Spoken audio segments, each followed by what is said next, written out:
Okay, hello there guys, welcome to the final day, day 7 of the Unreal Engine 4 7-day game challenge. I've literally just recorded a 15-minute video of me talking about all this, but I didn't have my microphone on. I know, I'm a moron. So, it's time to record again, so let's go through it again. What have I done today? What's day 7 bringing to the game? Well, the first thing I want to show you is population. The doors, so rooms have had doors added to them, so some of them are locked, some of them are open. You'll have to just find that out. There's been graffiti added around the map. Graffiti is going to be a pretty key part about this. Graffiti really shows you what's going on, what the story is, what you can do. Let me just drag a point light in here, and you can see this one particular piece of graffiti here. They caused this. They brought her from under the lake, and there's some arms coming up from under the lake. So you're thinking to yourself, they caused what? They brought who up from under the lake? You may not have encountered her at this point. So you're thinking, okay, who's her? Where's the lake? And who caused this? You know, it leaves a lot of questions, which is really what horror mystery games should do. It should leave the player asking themselves these kind of things. So other bits of graffiti sort of help you play the game. So there's a piece up here that says she hates the light. There's a random piece that says abandoned. There's one here called leave that just says leave this place. So there's some ones that are just kind of generic and just generic graffiti. Let me head on up to... There's a tunnel up here with some graffiti in, I believe. Again, let me just drag a point light out. You are not welcome here, Annie. So the people in the graffiti know your name. It's starting to question yourself, like, yo, what's going on? I think let's just delete that point light. Can't forget to delete those. Bring this out. That one's all skewed and messed up. So yeah, there's graffiti around. Some of the houses have been populated. Let me find a well-populated house for you to give you a bit of a demonstration. So this one here has got sofas in it. We've got a toilet, muck and stuff smeared all over the place over there. Nasty. Got a room in here with table, chairs, you know, kind of stuff. Up in the attic, there's a light and some boxes around. You got to explore, you know. You get the gist. There's stuff. It's population. It's not just There's not just two models of empty house repeated over and over again. A couple of cars on the roads, those kinds of things, you know. So the world is looking a bit more natural. There is a big UFO up there, and I will get to that, and it is cool. But what I'm going to show you now is one thing I'm particularly proud of, and I totally forgot to mention this at the start of the video.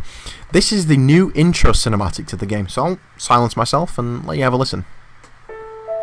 Springcreek, once a quiet little retirement village, now nothing more than an abandoned town in the mountains. No one ever did find out why they all left this place in such a rush. Maybe you can, Annie. I've left a torch out for you. Grab it and investigate. Find out whatever you can. Good luck.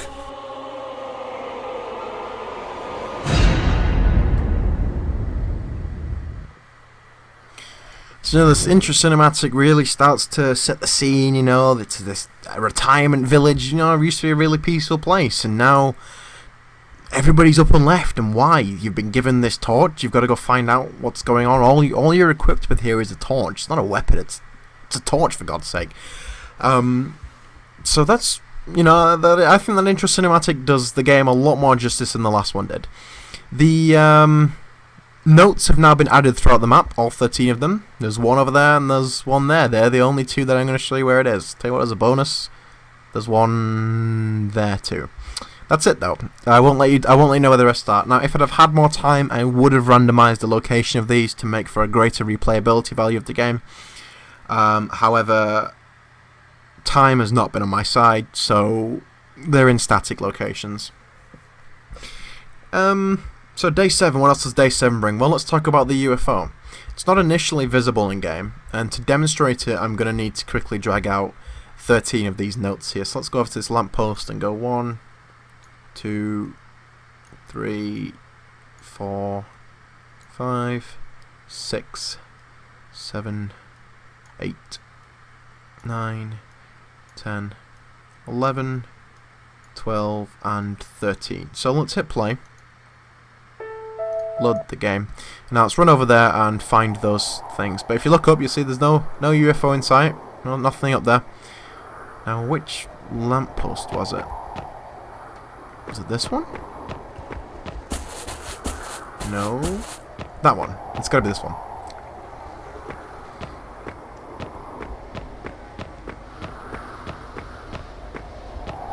No.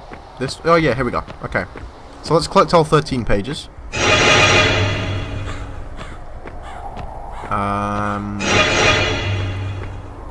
There's more around here, I know it.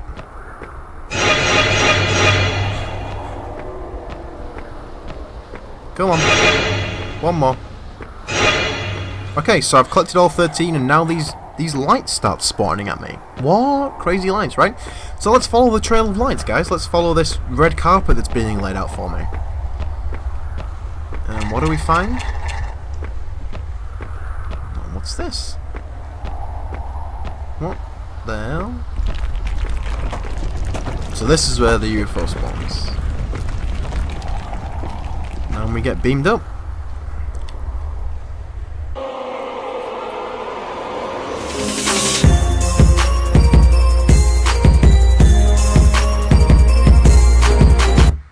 So real quick kind of end game splash screen there. You know, that's where the UFO comes into this.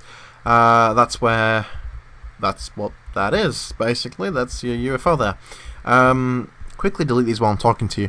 So that's where the UFO comes in. It kind of leaves, if I really wanted to talk bullshit, I could say it leaves it open for expansion, an open-ended thing. We've been teleported up, where are we going next? But honestly, it's just a way to get you off the map without just transferring you to some other screen.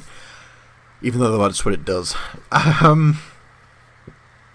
So yeah, really looking forward. We've populated the map. I've populated the map. We've added the ending kind of bullshit. We've put the goals in there. There's a lot more scripted events. There was just the one over at the police station and the one in the church. Well, one in church was actually recent. Kind of ruined that. Sorry. There's more scripted events around now. I won't tell you where the rest are. I will put a link to the package game tomorrow. Basically, so just quickly going over the rest of the timeline now. We've only got tomorrow left, and what we're doing tomorrow is we're not allowed to add any more content to the game. So if I wanted a second type of enemy, tough. I can't add that. What I now need to be doing tomorrow is packaging the game, making sure it runs, making sure FPS is optimal. So tweaking settings, tweaking packaging settings.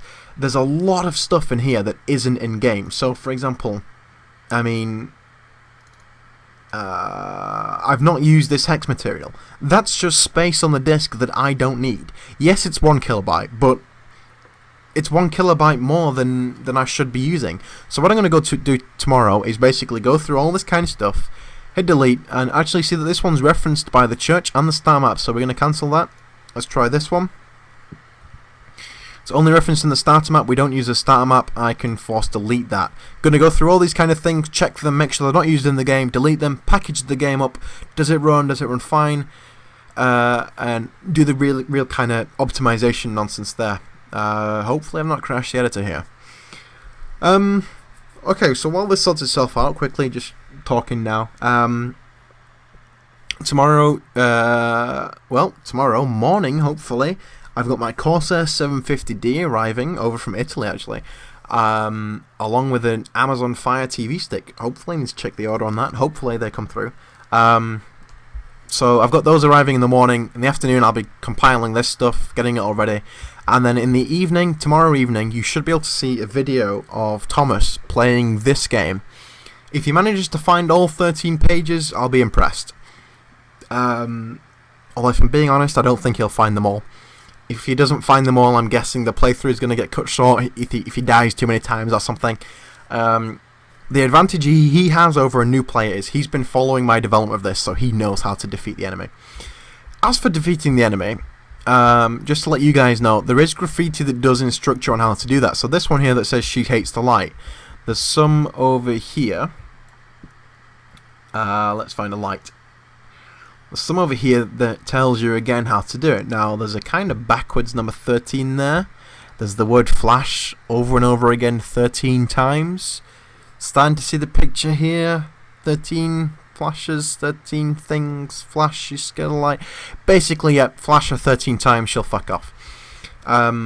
There's your how you defeat her. But the idea of bumping up to 13 is that you're going to spend more time running and trying to get far away enough that you can charge your torch one or two clicks and turn around and get 2 flashes out of it. And you know, I'm really trying to push the player to have a long encounter with her as opposed to she spawns, flash her, she's gone.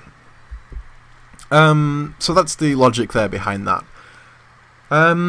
I'm not too sure what else to talk about now. I guess all I can say is, if you followed this along, if you followed this video throughout all the vlogs, or if you're watching them sometime in the future, I really hope you've enjoyed them. I have absolutely loved doing this 1 week challenge. There have been times when I've said to my boss, I can't come into work today, I'm too sick, just so I can stay home and do this. I've learned so much about the Unreal Engine 4. I've learned it's so powerful, it's so versatile. Really, if you wanted to make you could make an entire game in Engine. I mean, I've used Google SketchUp and Photoshop and stuff, but you could make an entire game with simply an internet browser and this.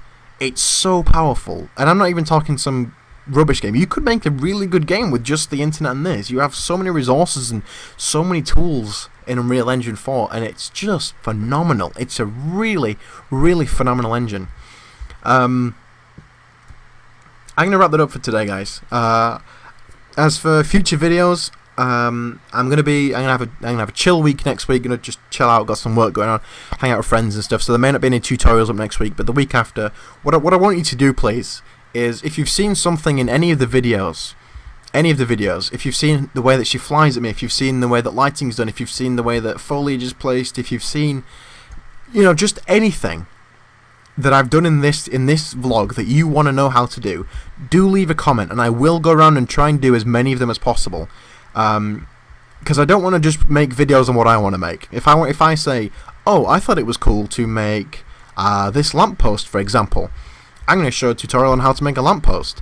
I mean, that's no fun. Maybe 1 or 2 people will find that interesting. But if you comment and say what you want, I'll deliver what you want as opposed to what I want. Basically, that's what I'm trying to say here. So yeah, once again, I've loved this. I hope you've enjoyed the videos as much as I've enjoyed making them and making the game. As soon as this is packaged, I will put it on a distribution website. I'll give you a link in the description on all the videos where you can download the game, you can play it through yourself, leave me feedback in the comments on my videos, let me know what you think, and stay tuned for those playthroughs tomorrow, guys. I really hope that you've enjoyed this once again. That's the 3rd time now. Guess I should say it 10 more times to be in line with the 13th thing. Maybe not, that was just an awful joke. So yeah, hopefully my microphone's been on this time. I'll leave that there with you guys. As always, see you on the next video. Take care till then.